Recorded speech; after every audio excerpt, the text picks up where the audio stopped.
नमस्कार मंडळी, मी भाग्यदा. आज आली आहे भूतानच्या मंडईत. तर मंडळी, पुण्याच्या मंडईमधला माझा व्हिडिओ तुम्हाला खूप आवडला हे तुम्ही तुमच्या प्रतिक्रिया पोचवून कळवलंच. जगाच्या पाठीवर कुठेही गेलो तरी एक सच्चा मंडई प्रेमी तिथे पण मंडई शोधतोच. काय खरं ना? तर इथे माझ्यासारखेच भाज्यांच्या जगात हरवणारे नग मला मिळालेच. भाषा वेगळी पण भावना मात्र सेम टू सेम.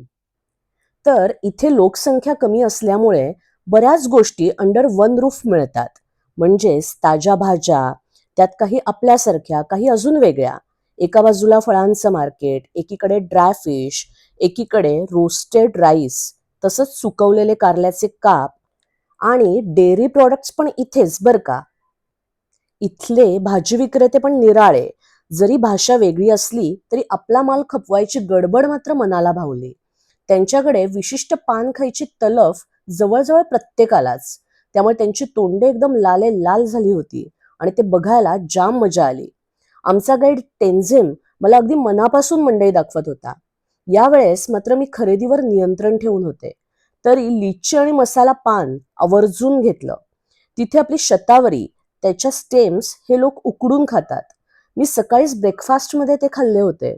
त्यामुळे आमच्या गाईडला त्याचे उपयोग सांगितल्यावर तो युरेकासारखा अचंबित झाला आणि आता लेकीला नक्की खायला सांगतो असं आवर्जून म्हणाला. भावनगरी मिरच्या तर इथे खूप दिसल्या.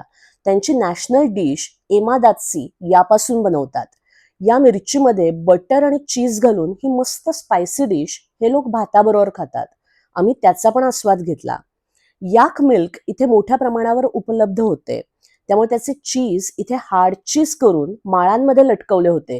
ही लोक एनर्जी बूस्टर्स म्हणून ते चघळत राहतात. मला वाटतं प्रत्येक देशाची खाण्याची पद्धत आणि संस्कृती कळण्याचा सुंदर मार्ग म्हणजे त्या त्या देशाची मंडई.